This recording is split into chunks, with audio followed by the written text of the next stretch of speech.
Hello and welcome back to another Archaeo-Scope. This series is kind of like an inverted questions of doom, where rather than you sending me questions to try and answer, try and come up with a decent response to, I put a question out there for us all to think about and maybe have a bit of a chat about, and hopefully come up with an interesting sort of meta response. Through the discussion, out comes an answer which on my own or on our own we might not have come up with. So hopefully this will be another interesting discussion resulting from today's video. Today's Archaeo-Scope has been inspired by the work I've been doing recently with Newcastle University. You can almost not run away from the fact that I've been putting up quite a few videos recently to do with this World War I and War Memorials project. And one of the things that came out of that project, certainly the day of filming, was studying a particular character, a guy called Kirkland Rob, Major Alexander Kirkland Rob.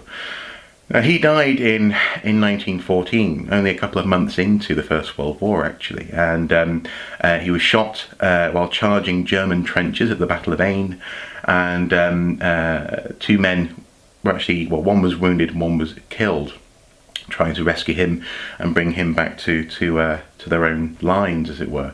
So it was quite a stunning death, and also such a short tour of duty, as it were. This guy died so quickly that it was quite a stunning thing when we came across his obituary.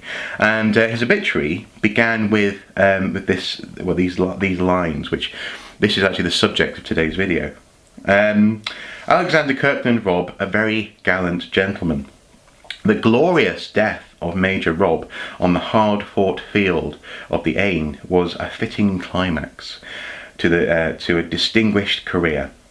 Admired for his military ability and endeared alike to his associates in private life, and to the men under his command by his pluck, geniality and genuine kind-heartedness, he was indeed a soldier and a gentleman.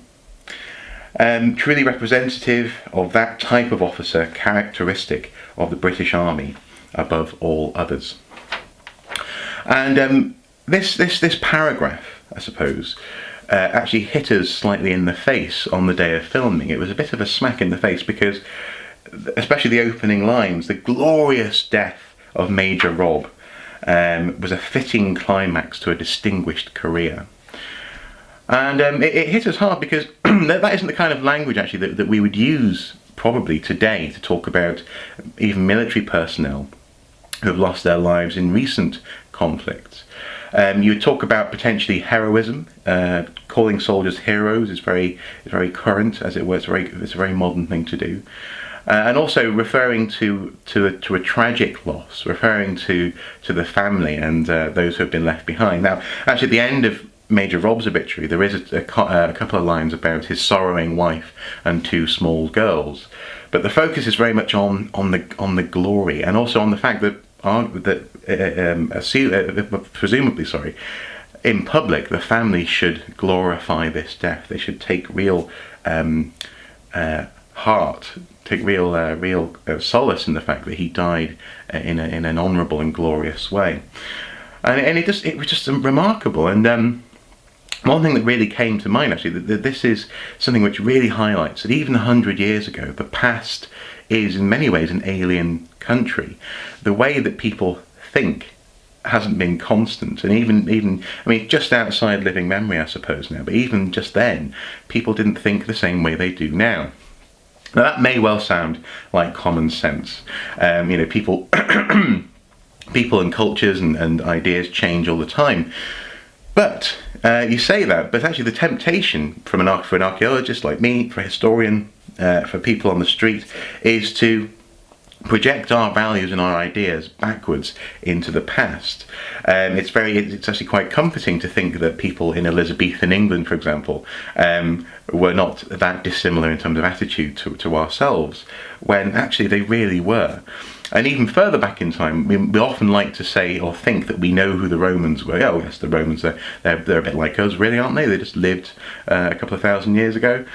But again, the Roman psyche, the Roman way of life was very alien to our own, and quite rightly as well. I mean, if nothing had changed over 2,000 years, it would be a very well, a very sad and uninteresting species, wouldn't we? But this concept, though, of a good death is something which it stuck with me. This sort of glorious death, and I couldn't help but wonder whether or not there's something which actually we could learn from this attitude today.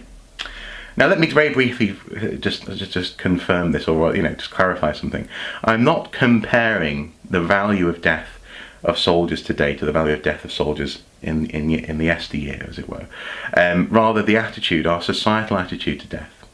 I mean, other examples of a good death might include, I suppose, famously, for example, samurai culture. This idea of death before dishonor, I suppose, and even actually suicide before being dishonored. Or if you are ultimately dishonored, you would rather die than continue living. Actually, in Roman culture, you have the noble suicide. There are many people in Roman culture who, when they reached a point of utter, absolute desperation, utter defeat, it was better to end your own life than it was to be, for example, taken prisoner or even killed by your enemy.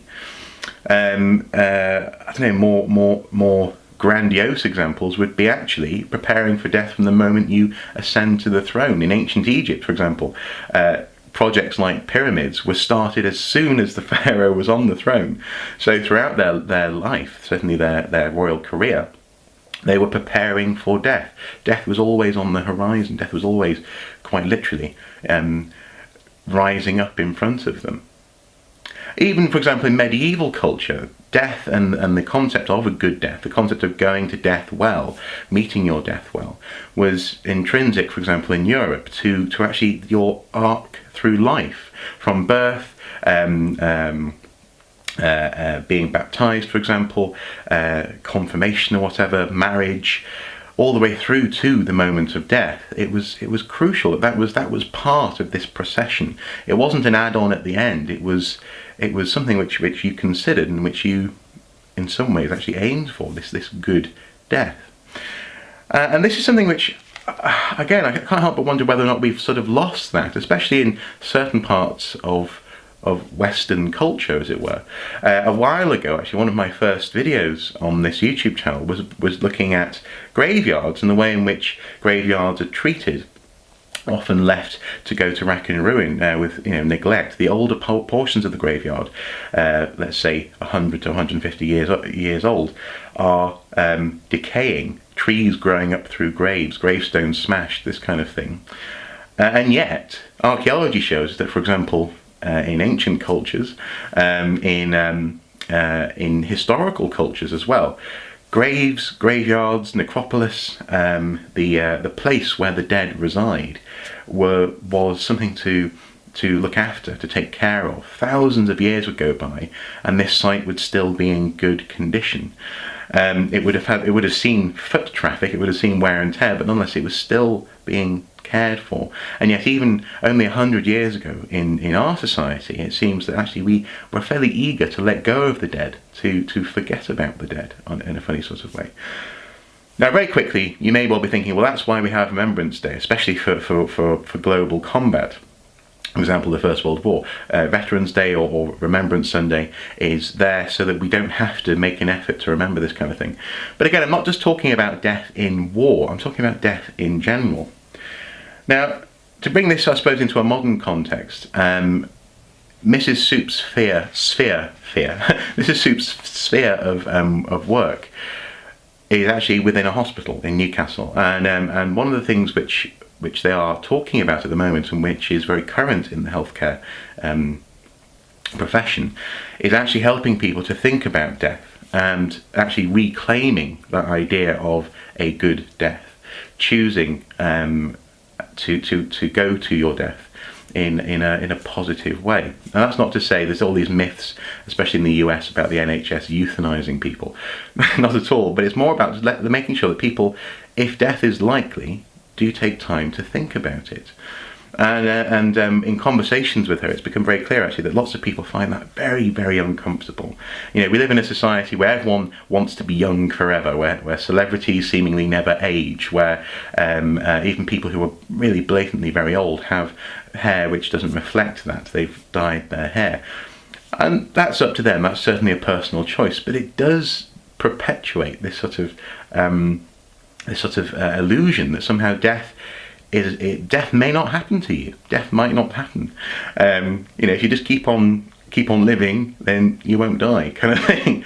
And then when people do die, it's all the more painful, all the more tragic, all the more of a sudden yanking loss to the people around them, because it's not really been considered, not really been thought about. So I suppose my questions are well, a few actually. I have a few questions for you. First of all, is this window into the past, into the psyche of even 100 years ago, is it as interesting to you as it was to me? I mean, another not so morbid example would be, for example, advertising. I'm fascinated by adverts coming out of that sort of post-Victorian, sort of the Georgian world leading into the First World War. Oops, the eagle-eyed amongst you will have noticed that what I meant to say was Edwardian, not Georgian.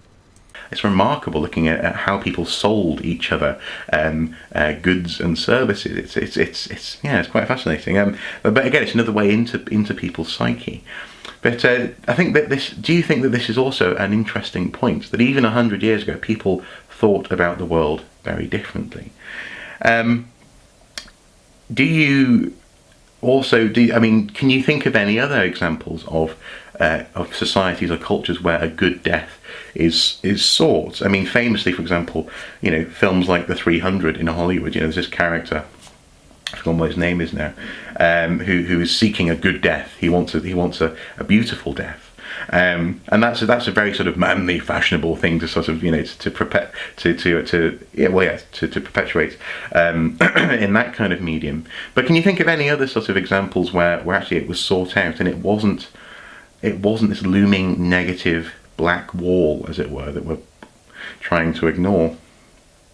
I suppose finally, what do you think we can learn from this? Do you have any thoughts on whether or not Western culture needs to sort of reclaim death, reclaim a good death, and reclaim actually our burial grounds? Because, as I say, archaeology really shows that we have cared for burial grounds, humanity have, very well for thousands and thousands of years.